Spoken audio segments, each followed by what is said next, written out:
दोस्तों, अंतिम समय में परमेश्वर के प्रकोप के 7 कटोरे जो इस पृथ्वी पर 7 भयानक विपत्तियां लेकर आएंगे, पृथ्वी पर उंडेले जाएंगे।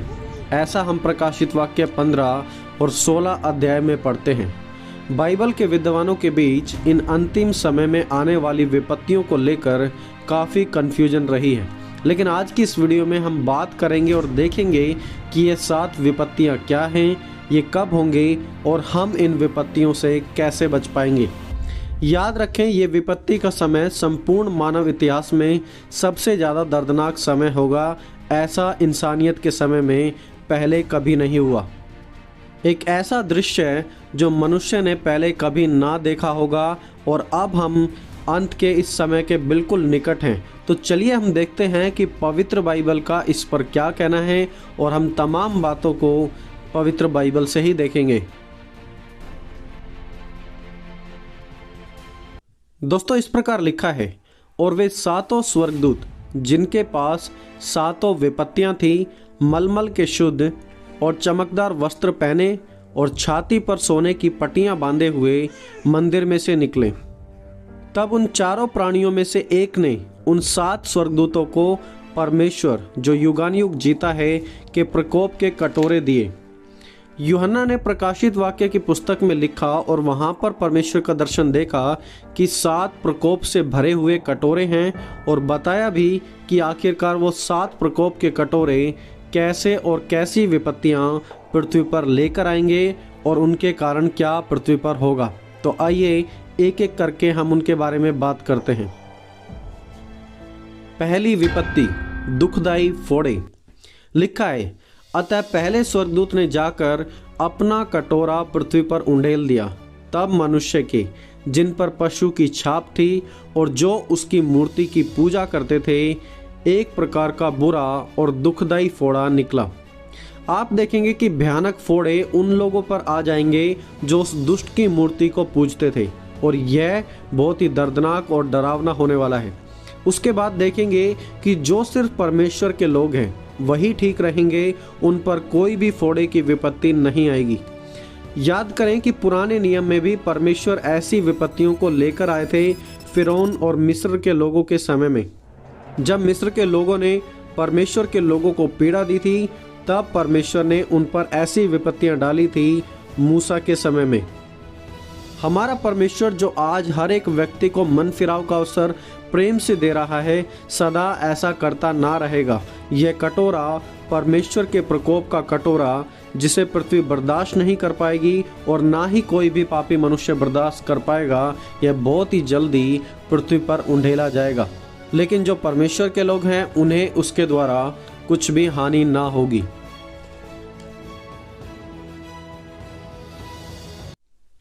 दूसरी विपत्ति, समुद्र का खून में बदल जाना। दूसरे स्वर्गदूत ने अपना कटोरा समुद्र पर उंडेल दिया और वह मरे हुए मनुष्य के लहू जैसा बन गया, और समुद्र का हर एक जीवधारी मर गया। इस दूसरी विपत्ति के समय समुद्र के सारे जीव मर जाएंगे। सारी मछलियां, कछुए, सब कुछ मरा हुआ ही दिखाई देगा। जस्ट इमेजिन कि चारों तरफ आपको खून ही खून दिखेगा, सारे समुद्री जीव मरे होंगे। तो वहां पर कितना डरावना वो दृश्य होगा, कितनी गंदी बदबू आएगी वहां पर। याद रखें कि मूसा के समय में भी परमेश्वर ने नील नदी को लहू में बदल दिया था। इसलिए मैं आपसे कह रहा था कि ये 7 प्रकोप के जो कटोरे हैं, पुराने नियम की 10 विपत्तियों से भी मिलते जुलते हैं।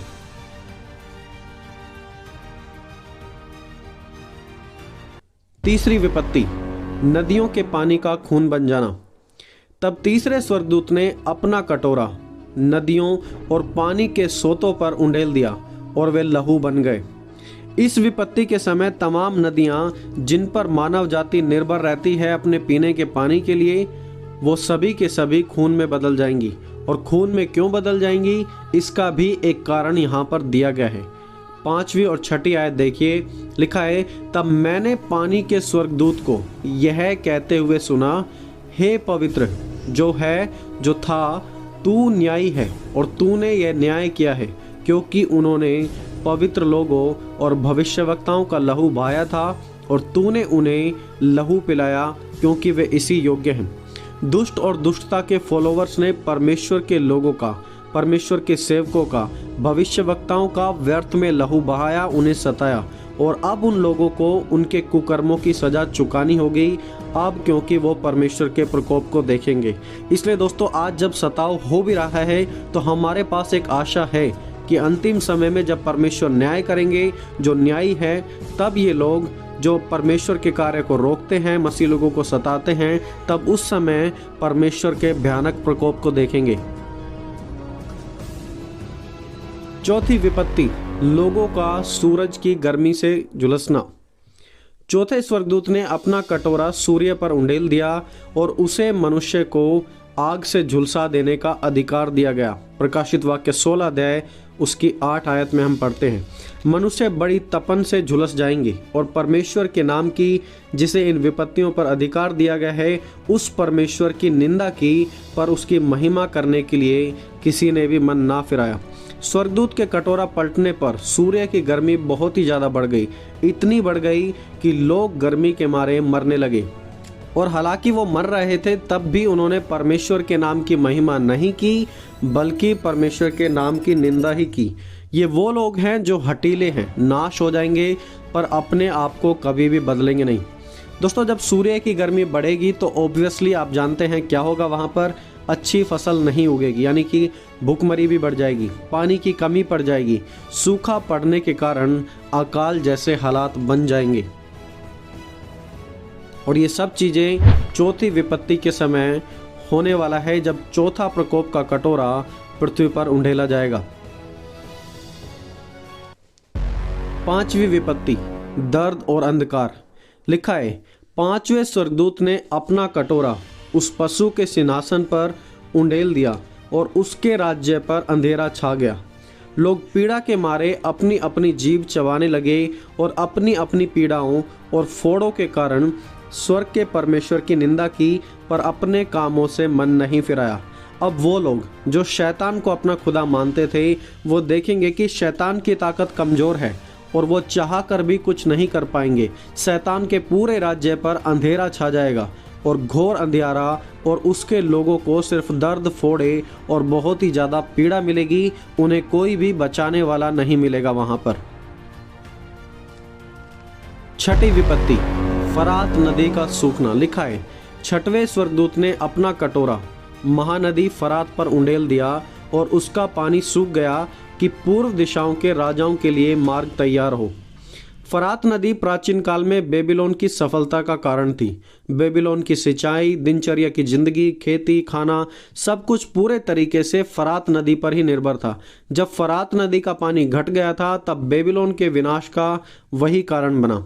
पूर्व से किंग साइरस और उसकी सेना ने फरात नदी के सूख जाने के बाद बेबीलोन पर आक्रमण किया, क्योंकि अब उन्हें नदी पार करने में, बेबीलोन तक पहुंचने में बिल्कुल आसानी थी पानी के सूख जाने के कारण। और जस्ट लास्ट मंथ हमने देखा कि कैसे फरात नदी का जो पानी का लेवल है वो घट रहा है। बहुत सारी वीडियोस यूट्यूब पर उसके बारे में डाली गई। सातवीं विपत्ति, एक बड़ा भूकंप। लिखा है, सातवें स्वर्गदूत ने अपना कटोरा हवा पर उंडेल दिया और मंदिर के सिंहासन से यह बड़ा शब्द हुआ, हो चुका। फिर बिजलियां चमकी और शब्द ऐसा आया जैसा पहले गर्जन हुए, और एक बड़ा भूकंप जो पहले कभी ना आया था। बुराई और भलाई की वो लड़ाई जो सालों से चली आ रही थी, अब एक इंटरेस्टिंग मोड़ पर आ पहुंचेगी। उस बेबीलोन का असली चरित्र लोगों के सामने प्रकट होगा और उनके पापों की सीमा पूरी हो जाएगी। और तब परमेश्वर अपने लोगों को तो बचा लेंगे जो उसके नाम पर विश्वास करते हैं और उसकी इच्छा के अनुसार अपनी ज़िंदगी को बिताते हैं। और तब बुरे लोगों का और बुराई का भी अंत किया जाएगा। उस दिन हर एक टापू अपनी स्थान से हिल जाएगा और पहाड़ों का भी पता ना लगेगा। आकाश से मनुष्य पर मन मन भर के बड़े बड़े ओले गिरेंगे, और इसलिए कि यह विपत्ति बहुत ही भारी थी, लोगों ने ओलों की विपत्ति के कारण फिर भी परमेश्वर की निंदा की। दोस्तों, पवित्र बाइबल में बताया गया है कि 40-45 केजी के, हिंदी में 1 मन यानी कि 40 किलो होता है, बट ओरिजिनली ग्रीक में यह लगभग 40 से 45 किलो होता है। तो 40 से 45 किलो के ओले पूरी पृथ्वी पर गिरेंगे। एक जबरदस्त भूकंप होगा जो जगत की उत्पत्ति के समय से आज तक कभी नहीं हुआ, किसी को उसका अंदाज़ा भी नहीं है।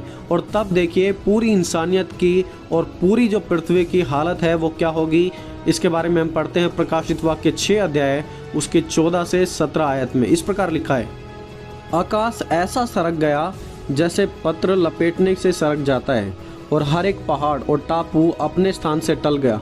तब पृथ्वी के राजा और प्रधान और सरदार और धनवान सामर्थी लोग और हर एक दास और हर एक स्वतंत्र पहाड़ों की खोह में और चट्टानों में जा छिपे और पहाड़ों और चट्टानों से कहने लगे, हम पर गिर पड़ो और हमें उसके मुंह से जो सिंहासन पर बैठा है और मेमने के प्रकोप से छिपा लो, क्योंकि उनके प्रकोप का भयानक दिन आ पहुंचा है।